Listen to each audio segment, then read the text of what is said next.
Welcome back, Flow Staters. I am so excited for today's episode. I mean, I'm excited for every episode, but today is going to be the girls' kind of chat room or group chat that you've always wanted. And maybe you're on this level with your friends, and I hope that you have girlfriends in your life that you can talk about these things with. But today, we're really going to get into the more nitty gritty details of your cycle that are questions that a lot of you asked us that we are here to answer and kind of group into some organized thoughts here, hopefully. But Monica, where are you in your cycle right now?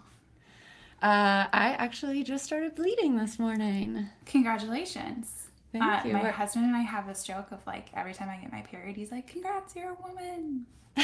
I love that. I love that. Yeah, and I think so many of us can relate to, I mean, our cycle is like always changing, always evolving, and every month we're like, what is this? Is this normal? Mm-hmm. Right? Like that's the constant question.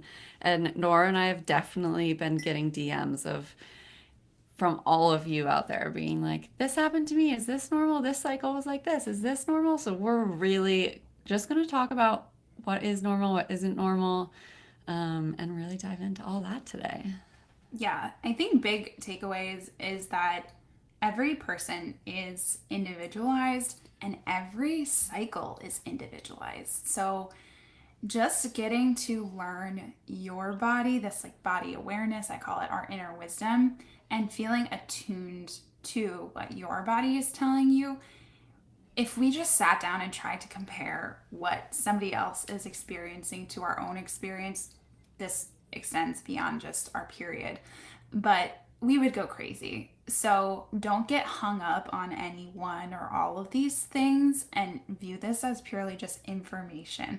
Maybe this helps to make you feel affirmed in some things that you're feeling, or maybe it brings up some questions that you need to have a conversation with your doctor, your provider. So I'm hoping that that's the purpose of this conversation today, and I want to get into it. All right, let's dive in. Okay, so first we are going to talk about just what a healthy cycle looks like in terms of length, all of that. So cycle length, Nora. Yeah. So cycle length can vary anywhere between 21 to 35 days. And from the onset of our period, the first time we're getting or going through puberty, those cycles can actually be longer. And when we're going through perimenopause or menopause transition, they can be so sporadic. You can have short cycles, you can have long cycles. So, for our majority of our fertile years, they should fall between those 21 to 35 days. Long As cycles can mean different things, short cycles can mean different things. Yeah, and I think too it varies. Like a lot of people have asked questions around coming off birth control and all of those different things. So your cycle will change too. Mm-hmm. Like we talked about, every month is going to be different. So if one month you have a 21-day cycle, the next month you have 25-day cycle, like those are just data points. Yeah. And that's why it's so important as individuals that we're tracking our cycle and not necessarily comparing outwardly, but being like, what's the norm for me? What's my average length, average Correct. day length? And then just by knowing that and having our own body awareness, we're able to then see, like, okay, this data point is way off from my norm. What can I determine from that? Yeah. And great point. Like cycle variance. So the changes from like my cycle from January to February to March, anywhere up to 7 days is actually considered to be normal. Yeah. So I know that was a question that somebody asked. And I do see sometimes an interesting pattern of like two kind of similar cycles and then one outlier, like the third one might be a little bit longer. And we have to go back to thinking about the main event of our cycle. Well, firstly, and this is the point we've talked about often on the podcast, is that day one of your cycle is the day you start heavy bleeding or like truly bleeding. It's not the few days of spotting leading up to it, it's when you have actual menstrual flow. So, in order for you to even start tracking your cycle, we have to be counting correctly.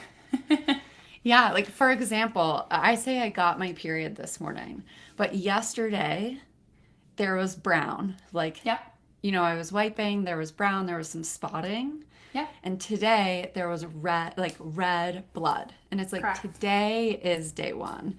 Yep. Yesterday I could be like, it's coming, but it's not quite here yet. And those like 2-ish days or so of spotting leading up to your cycle is actually the tail end from your last cycle.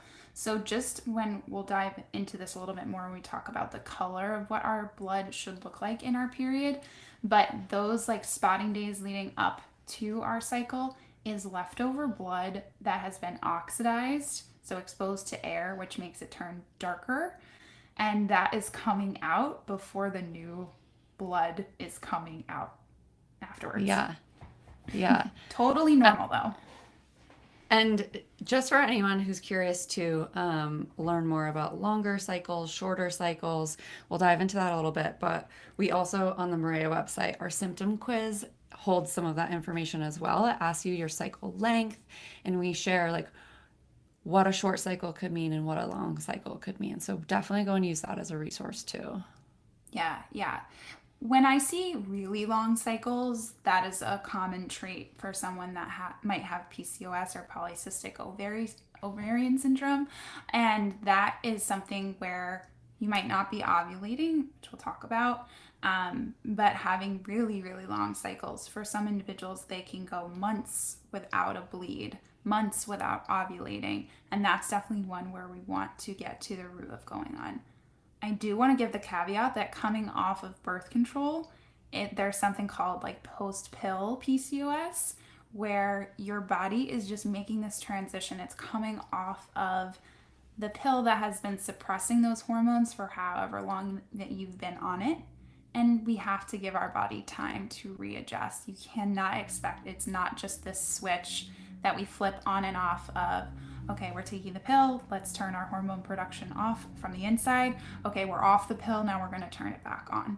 And that, having that grace or understanding can be really, really helpful in the expectations of planning for conception coming off of any type of hormonal birth control. It doesn't just have to be the pill. That also includes our arm implant, the NuvaRing, the IUD.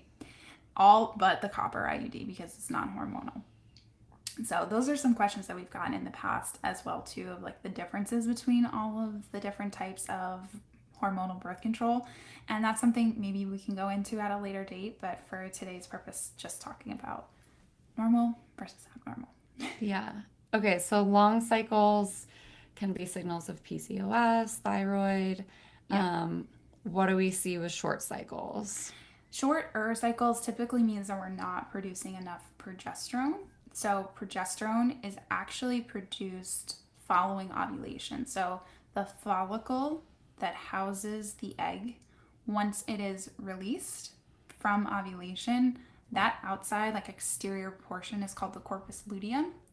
And that turns into like a secondary, what's called an endocrine gland. And our endocrine system is what produces our hormones.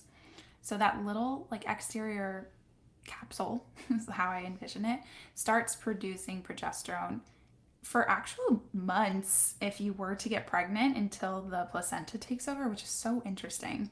But if you're not pregnant, that just gets reabsorbed after the max length for our luteal phase. The second half of our cycle is 16 days because that's the life cycle of that corpus luteum. So you can't have anything longer than 16 days in your luteal cycle. If you have a really long cycle, it's not due to having a long luteal phase. It's long follicular. Exactly. Yeah. Yeah. That's a misconception. So yeah, shorter cycles I typically see with not making enough progesterone. Can also be like low vitamin D, under eating, stress, a lot of factors. Which can those things all affect progesterone production. So it exactly because makes they sense. impact ovulation. Yeah. Yeah. Okay. Awesome. So that's the overall cycle length, but let's also talk about, and this is a question we got a lot about, was your actual period length. So we had a lot of people asking questions about, I want to conceive, my period's only 3 days long, I'm concerned, is that healthy, blah, blah, blah. So let's go into actually the bleed length. Yeah. Yeah. So normal, typical bleed is anywhere from 2 to 7 days. So you might personally just be someone who has less volume. That's not necessarily an indicator that you're not fertile. If you have short bleeds, you could have around 25 milliliters of blood loss is considered to be a really light flow, while the normal is around 50 milliliters, and I'll go into like what that looks like. And then a heavy flow is over 80 milliliters. So for, yeah, typical like blood loss of 50 milliliters is about 3 tablespoons, which is easiest to see if you're wearing like a menstrual cup or a disc. And And like that is my really, when you that's think my about, preferred, just because you get so much information from it. yeah, I agree. And when you think about 3 tablespoons, I think when we think about our periods, we're like, oh, it's a bloodbath. Like, Yeah, and like 3 tablespoons isn't that much. agreed. So Um, I think this helps to quantify it too with like an actual soaked pad or tampon might look like a lot of blood, but it's actually only 5 milliliters. In a super tampon, it can be 10 milliliters, so twice as much. But still, you should only be having about 6 to 8 of those like absolutely soaked menstrual products, and that's spread out over however many days for you. yeah. I know for me, like there's really just one day where it's like, oh, bloodbath, Yeah. and so I think it is so interesting to actually wear a menstrual cup because you do get that experience of not only being able to see, okay, how much blood is it, but you can see the color and Yep. consistency, which this question came in a lot Yep. of, okay, like I started wearing a cup and my blood is a lot thicker than I thought. I'm noticing clumps or clots. Like, is that normal? Yeah. Exactly. And I think, especially going from someone being on hormonal birth control where maybe you got a bleed, which is technically a withdrawal bleed, it's not a true period. So your period blood or the withdrawal bleed blood that you're losing when you're on the pill or on some type of hormonal contraceptive is going to be thinner because you're not building up that same endometrial lining that you are when you're naturally cycling. So, again, like just having that expectation of knowing it is going to look different, it should be thicker. There might be a few clots in it. The consistency might be different. The color might be different. All of those things because what you were accustomed to was not a true period that whole time. And it can be like really alarming. I mean, I was on hormonal birth control for a long time, and like you're saying, it's kind of like watery, Mm-hmm. whatever. Like, and then you come off, you're looking in your cup and you can see skin cells. You can see the actual like lining Yep. in your cup. So if you ask one of those questions and you're like, why do I see like clots or clumps? It's like, yeah, Yeah. that's just your lining shedding and you're actually Exactly. getting to see it, which some people get grossed out at. I'm like the one inspecting it and being like, Yeah. how Same. cool. Yeah. I think it's fascinating. We're like one of the only species that has a bleed, but even us, 2/3 of our lining is actually reabsorbed. So, for as much as you are seeing come out, know that your body is actually recycling, reusing those nutrients, things that it has been investing in all month long are getting reabsorbed back into your body. So, this shouldn't be the thing that like causes you to have really low iron. Like, those are signs that I see if it's really heavy bleed or if there are other things going on. So if you're dealing with anemia, etc., like that's where we need to investigate even further what is contributing to that. For example, yeah, our actual blood that we're losing is a combination of all of those things you were just saying, Monica. It's true blood, but it's also leftover cervical mucus and some of that endometrial lining. So those clots can be normal. In terms of size, we don't want to see anything larger than the size of a dime. So if you're seeing more or all of it is very heavy, that just means that your body is not great at thinning out that blood. And that can be due for a few different reasons, or it can be indicative of something like endometriosis, adenomyosis, which is obviously something we want to be assessed for by our doctor. So, warning signs would be clots, anything larger than the size of a dime. And again, if you're feeling that like absolute fatigue, question mark, anemia, we will also want to check that out. I'm glad that you talked about too that like some of it is cervical mucus. So, and it's the blood getting mixed in with that because, Yep. you pull out your cup and sometimes it is that like yolky, stickier, thicker Yep. feeling, or looking blood, like stringy, if you will. And like, I think based off of some of the questions, people are like, "Oh, it's like a lot thicker than I expected." Mm-hmm. It's like, yeah, you're having like healthy cervical mucus, and that's getting all blended together. So it doesn't have to be just like thin blood that you would see come out of a cut on your arm or something that's very Totally different. drippy. It's mixed up with other bodily fluids. Exactly. Yeah. And again, if you are used to wearing tampons, that's like going to absorb all of that and it just kind of looks like one homogeneous or consistent mixture versus now wearing a cup or a disc or even period underwear or pad where you can actually see more of the consistency. Yeah, I think it's helpful just to have that experience at some point so that you can get a true reading of like what your cycle is actually like. I agree. In Last terms of, thing, oh, yeah, I was going to say the last thing I want to touch on here is just the color of the blood yeah. itself. So I was talking briefly about like spotting in those couple of days leading up to your cycle. Brown means it's been exposed to air, that's the old stuff. And then as our period begins, it should be pretty bright in color, almost like a cranberry-ish color, cranberry juice color. So pretty dark, and then it can get a little bit lighter depending on your flow, how quickly it is coming out.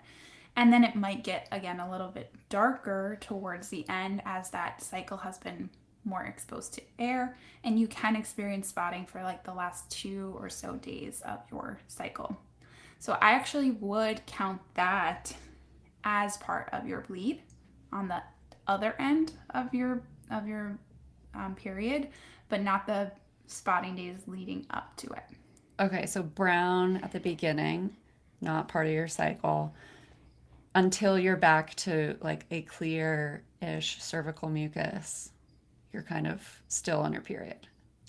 Yeah, and I think that's a great thing and transition for us to talk about cervical mucus. So some people don't experience cervical mucus until right up until they start ovulating, Okay. and that can be normal. So the first half of our cycle, the follicular phase, especially during our period, is considered a dry phase because we're bleeding. There is not cervical mucus being produced. That is our natural lubrication. And cervical mucus has a huge purpose. It keeps our vaginal microbiome healthy. Like we have good bacteria that are down there doing their job for us. This is something that we can talk about when it comes to odor. And that was another big question that I was asked. So it serves multiple uses.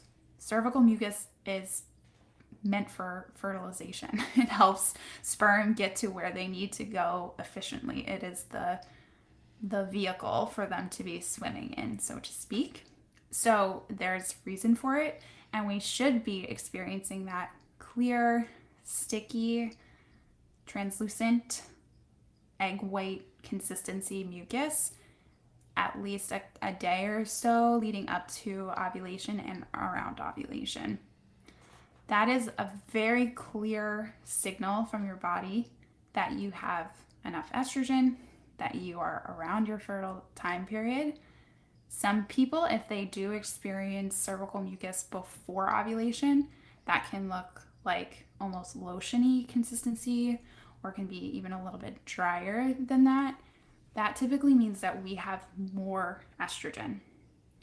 Not that that's a bad thing, but we want to make sure that that cervical mucus is going from that like creamy, almost yellow or off-white consistency to still hitting that clear, slippery.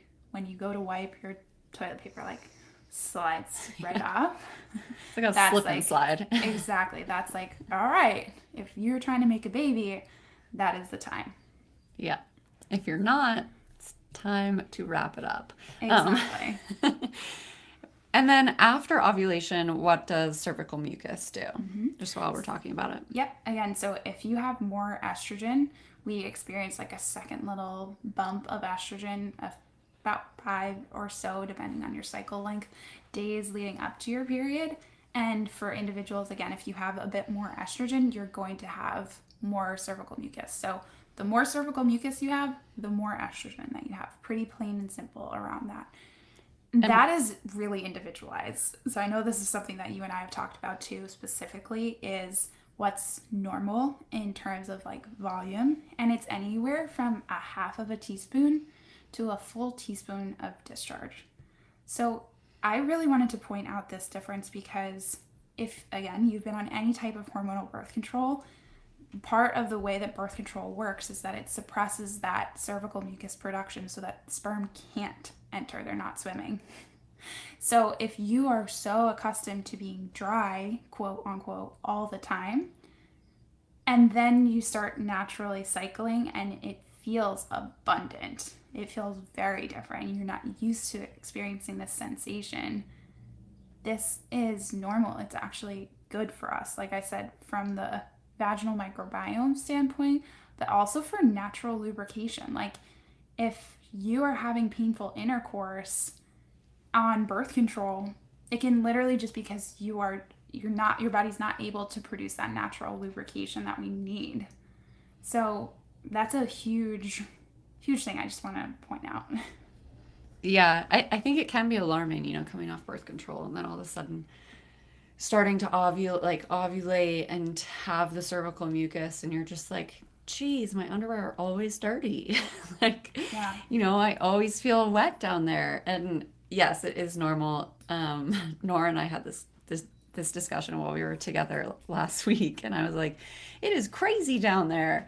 Yeah. And then like it really wasn't, it's normal. It's Yeah. normal, but it can feel like a lot in your underpants sometimes.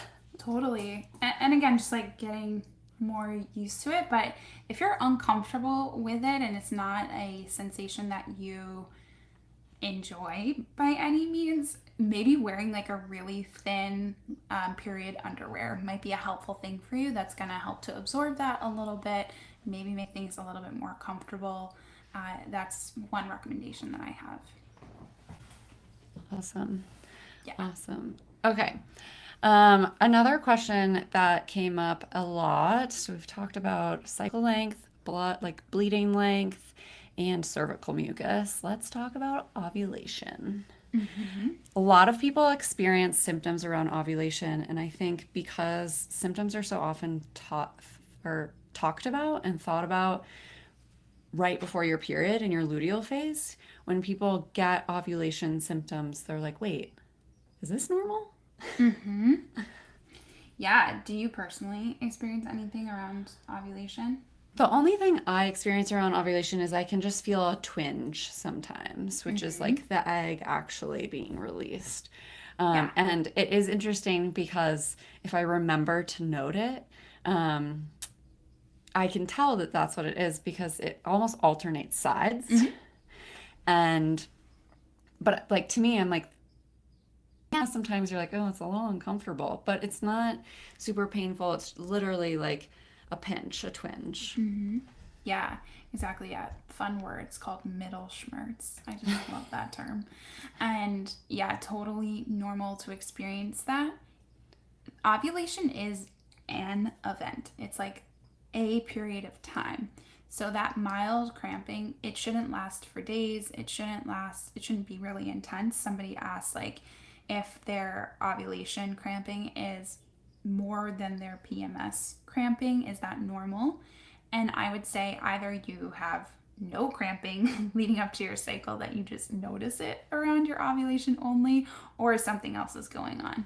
And that can be something where maybe you do have question mark PCOS that we might need to investigate, where multiple follicles are growing and only one egg is getting released. So you might be experiencing more of that cramping if there are multiple follicles growing at that time. So that's something that I would personally want to have checked out.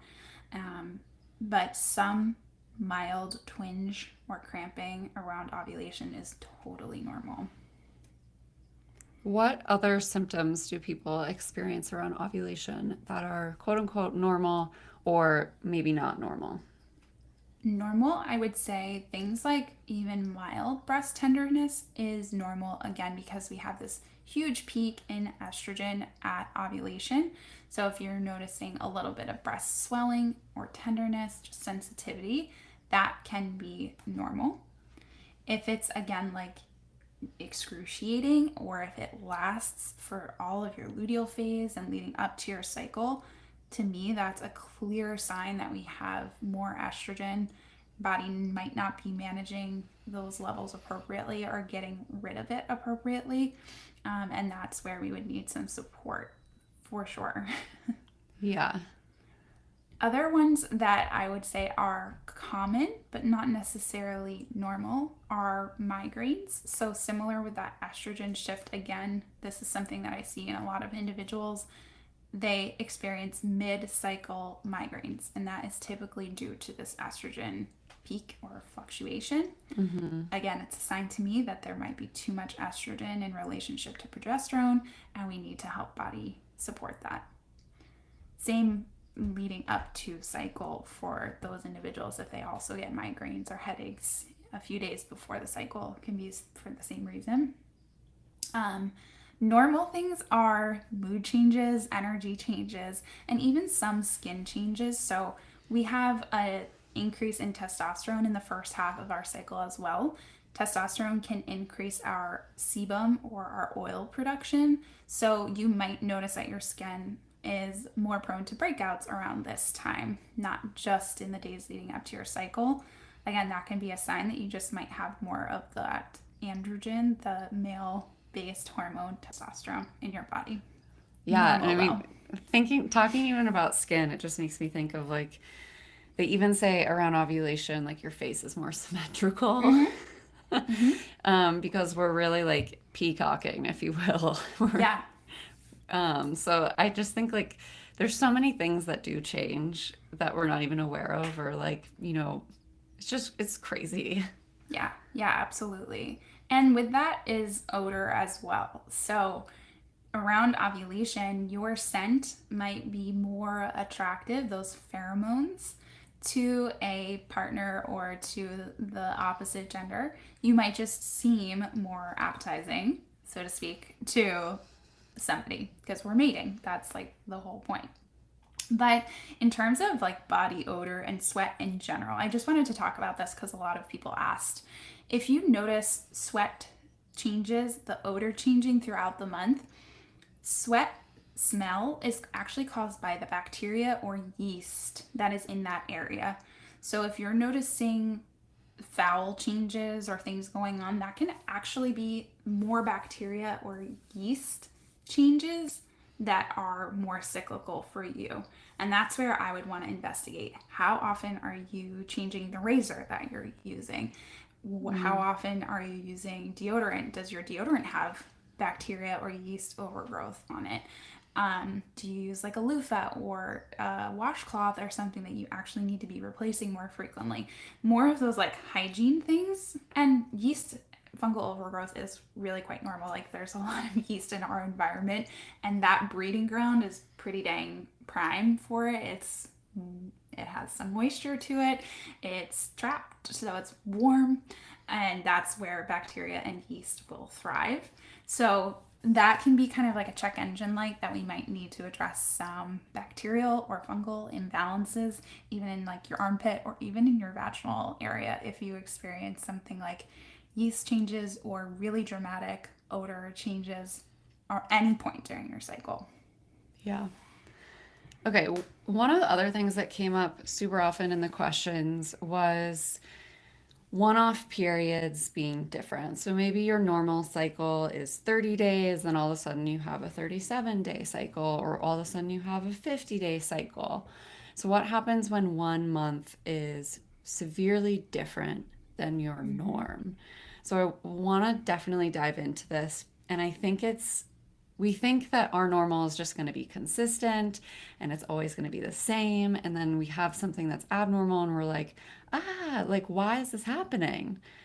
But the great thing about our cycles is it is cyclical. And so, based off of how we're supporting ourselves, what's going on in our life, our stress levels, our sleep, our cycles are the signal that's telling us, hey, what you did last month, the month before, it's affecting me. And so again, it's just a data point and it's something to be aware of so that we can maybe like adjust moving forward to best support ourselves. So let's dive into that a little bit of those one-off cycles that are super abnormal. Mm-hmm. Yeah, in the beginning, when I was talking a little bit about cycle length, saying that some variance in between cycles is normal, like there are changes every day in our lives, in our nutrition, in our hydration, in our stress levels. If we get sick, all of those things impact our cycle. So, the whole growth of the follicle that houses the egg that will be released to potentially get pregnant, the whole process is about 90 to 100 days it takes to go from start to finish. So, we're born with all the eggs that we have. The follicles, that little capsule around the egg, grows and it takes about 90 days to mature. So, if you got sick 3 months ago, if somebody mentioned, like, oh, in January this always happens, and my question to you would be, what changed even within the last month, or even thinking 2 to 3 months prior? So, the holidays, is this a stressful Stressful. time for you? Like, were you traveling more? Was your sleep diminished? Were you eating differently? Was your blood sugar imbalanced? All of those things are going to show up in your cycle. Not immediately necessarily. It can be those like 2 to 3 months later. I know a lot of people, when they got the vaccine, I'm not going to say it, but their cycle changed 3 months or so later. Yeah. Maybe the length of it, the intensity, how all of the details that we've been talking about today. And that's because that any vaccine, most vaccines are eliciting this immune response in your body, which is also a stress response. So if you get sick or you have some sort of uptick in that immune response, that is going to impact your cycle. If you're under eating, this is a huge one. If you are under eating, dieting, over exercising, those can have very immediate changes too. So you might bleed early, you might have spotting, and that's because those are breakthrough bleeds where it's not your period that's coming, it's that your body's in this like stressed out mode. It's like, I don't even know what's going on. So obviously, you're not going to get pregnant. Probably at that time, because of that stress response. Yeah. And I mean, Nora, do you notice this yourself if you're traveling and eating different? Like, does your cycle change? So I mentioned in my own personal story that when I lost my dad, like the 3 months after that, my cycle was awful. Like I had so much pain and cramping leading up to my cycle that I really hadn't been experiencing for a long time. And Hmm. just being able to connect those dots is so helpful in knowing, like, this is not my new forever. This is hopefully a one-time thing. Yeah. Traveling, I can't say, like, I'm on my bleed too. I just got my bleed yesterday, so we're synced up. I'm drinking my time of the month tea from Mariah. It's delicious. Um, I felt like a little bit more heaviness, I would say, than normal. And that could be because I've been traveling and eating differently and things, but nothing, like, it still came around the same time. And I don't have a lot of Yeah. PMS symptoms in general anymore, which I'm very grateful for. I definitely notice, So my cycle is usually 26, 27 days. This month it was 23 days, and I traveled this month. Like, I notice it shortens, if things have changed. If I'm not getting, Mm-hmm. I didn't get as much sleep while we were traveling, like, and it's so, I don't know, fulfilling almost to just know, because I do track my cycle religiously, and I'm like expecting it to be 26 days, 27 days, and for it to be 23, and I'm like, makes sense. Like, that's great, Yeah. So I think it's just creating that awareness, and then having the awareness of like, what did I do last month? What has Mm-hmm. my lifestyle looked like? Um, and it's a great way too to kind of like check in on what care you need to take on yourself. I think as women, we're people pleasers Mm-hmm. often. We're always doing stuff for other people. And if we can just see, like, oh, maybe it's worth taking an extra minute and thinking about what I can do for myself this month, that can kind of get me back to my normal. Mm-hmm. Yeah. I love that. I mean, so much goodness in that, and just the self-compassion piece is huge. The way that we talk to ourselves, the way we treat ourselves is so important. Again, this extends far beyond the period conversation that we're having today, but just having this knowledge in your back pocket and understanding can give you the capacity or the tools to be like, oh, I get why things are a little different this month because of XYZ. And I think that's really helpful for, especially if you're like fertility or family planning, like, okay, these 3 months leading up to when we want to start trying, I'm going to double down on things. Like, I am absolutely prioritizing sleep. I am reducing my alcohol intake. I am nourishing my body adequately. I'm getting high nutrient dense foods. I'm moving my body in a kind way. Like, all of those things that you know are going to show up in the quality of your egg quality and your health and just your cycle and being able to be consistent, like all of Yeah. those health behaviors. I think just remember too, like, stress comes from so many different angles and is a huge part of it. So whether it's emotional stress, which obviously we're all like, the world is throwing so many things at us, Yeah. there's always some form of stress, but if we can have stress reducing behaviors, whatever that looks like for you. But there's also like, over exercising is a form of stress. Yeah. Not getting enough sleep is a form of stress. So, I Under think there's eating. a lot of talk, yeah, under eating. Like, we can put stress on our bodies in so many different ways, Yeah. and that is a huge part of our cycle. Our Yeah. body cannot be under stress to have a healthy cycle, because it wants to be able to have a safe place to make a Totally. baby. And all the things that I just named too are a privilege. Yeah. I want to call that out too because, I was listening back to one of the other episodes and it's like some of these things can come off super privileged where like Mm-hmm. you don't have control over all of these things in your life. If you're a low income family and you're struggling to make ends meet and you don't have childcare and you're not able to sleep because your baby's sick and like access to resources, access to, I'm like getting emotional thinking about it. Access to appropriate medical care and things is such a privilege. And I think not taking that for granted and like even having the ability to travel, the fact that that messes up our cycles, like something that we're so lucky to be able to even experience. So I just want to call that out here that like we experience so many daily things that we're fortunate to even be able to have maybe some adverse outcomes Yeah. because of those behaviors. Yeah. And it's all relative Yeah. to each of us as individuals, for sure.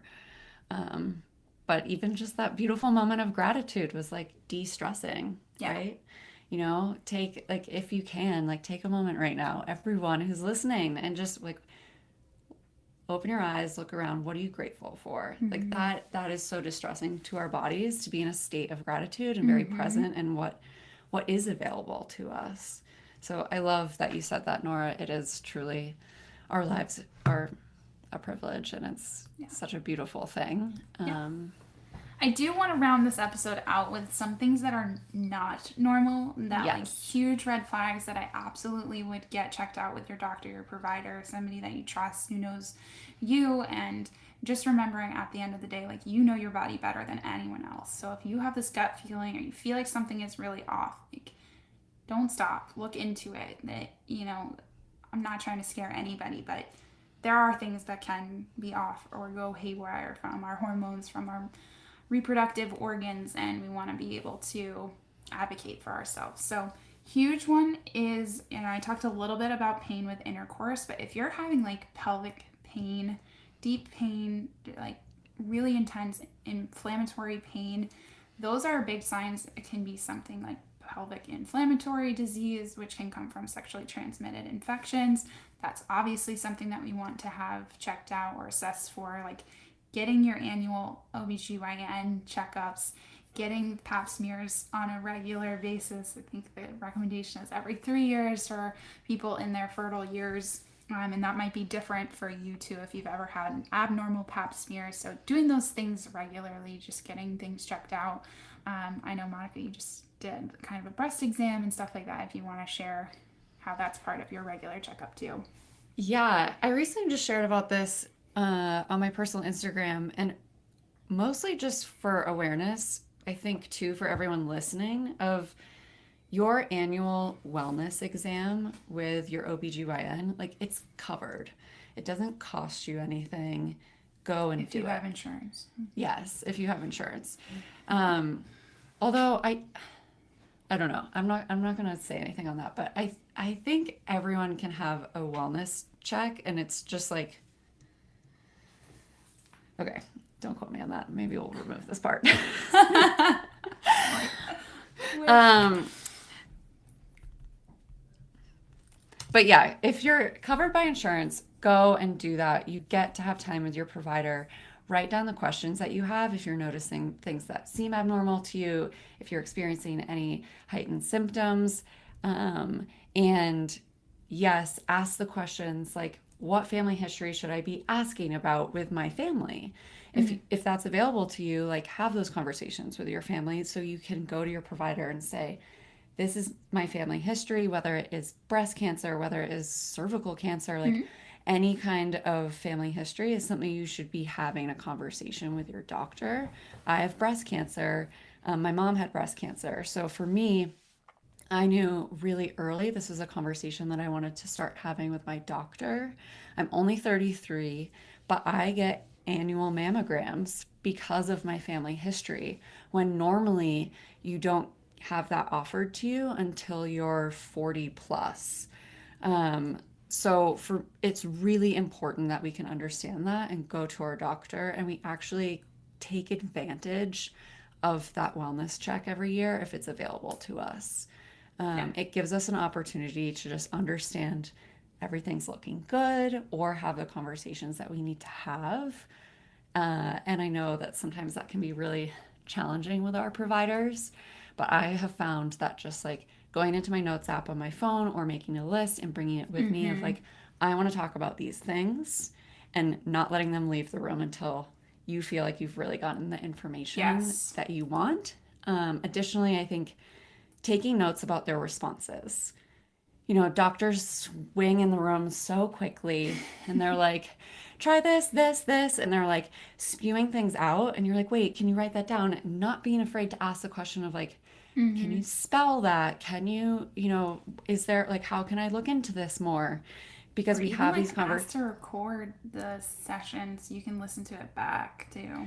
Yeah, I just find like I've learned so much over the years of Mm-hmm. going to my annual exam because I'll leave and be like, I don't remember anything that just happened. It was such a Yeah. whirlwind, and then my pants were off and they were I inside blacked me. out. Like, you know, it's like it is an uncomfortable and vulnerable place, but we should be able to have those conversations, remember them. So I'm just very passionate about like women taking advantage of Yeah. what is available to them, as well as understanding family history.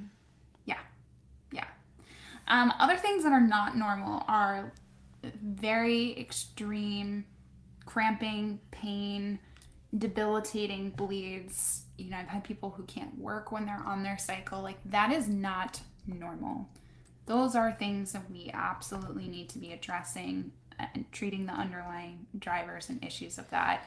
I have people that experience a lot of nausea and vomiting when their period is starting because of the pain. Those are things that we need to be addressing. Um, yeah, those are some really big ones. And then from a mood standpoint, like if you have suicidal ideation in the days leading up to your cycle, if you have very strong mood swings, like those are things that we need to talk to our provider about. And there's no shame. Our bodies navigate or experience changes in hormones differently. I know that's a big experience for individuals with PMDD, especially. We talked about this here before. But just even knowing that, like, if this is tied somewhat to your cycle, if it's in a cyclical nature, we should be able to do something about that. Does not need to be here forever. Yeah. I think a good like radar system too is like if you're having to stay home from work Mm-hmm. or not go to school because of your periods, like that's a definite signal to seek support. Yeah. And then obviously any like super irregular missed cycles or not ovulating, those are called anovulatory cycles. Those can be common, but not necessarily normal, especially if you're in your most fertile years. Just as a caveat, I wanted to mention this in the absolute beginning, but it can take up to 10 years from the onset of us getting our period to really entering into those like true fertile years where things are more normal, regular, predictable. So if you didn't get your cycle until you were 15 and you're 25 now, like you could really just be entering into that normal time. And if you were on any sort of hormonal birth control, it can take time. Like give your body literally years. My cycle has changed so dramatically in the years coming off of the pill. It's night and day, and in a good way. Like I used to bleed for 8 days, now I bleed for 5. Like that's a huge quality of life thing. My cycles Yeah. are more predictable, normal. I don't have the PMS, all of the things. So knowing that that's possible, and especially again, if you're thinking about family planning, like giving the most time you possibly can before trying to conceive, just to buffer in for the fact that your cycle might not return right away. You might have to do some of this work, having grace and acceptance for that too. Yeah. So much good information today, Yeah. and I feel like it's going to create a lot of follow-up questions as Yeah. well. So I just want to share a couple of the other episodes that I think will be really helpful if you listen today and you're like, okay, I want to track my cycle. Season 1, episode 7 is the menstrual cycle has how many phases? And that one is all about the 4 phases of the menstrual cycle, where you'll learn more about each phase, as well as season 2, episode 2 is cycle syncing. So that kind of like piggybacks on learning about the menstrual phases of how to optimize in each phase, which can be really supportive too if you are noticing some abnormalities of just kind of like syncing up a little bit. And then season 1, episode 4 is what is a hormone imbalance. So kind of just keying in on some of the hormonal symptoms that you might experience that might indicate hormone imbalance. So there's a lot of good information that we've shared on the podcast. And I love hearing from all of you that you've been binging it. And then you're like in our DMs asking questions. It like lights me up so much. Same. Yeah. So much joy from doing this podcast. So much. We are so grateful for all of our listeners. So, with that said, if you learned anything today, definitely go and leave us a review. It's really helpful. We love hearing from you. And if you have more questions, come and ask them. We're going to do a Q&A episode. We do that every season, so that is coming up. If your question didn't get answered today, it may be answered in that episode. So come back and we will see you all next week. Thanks for being here.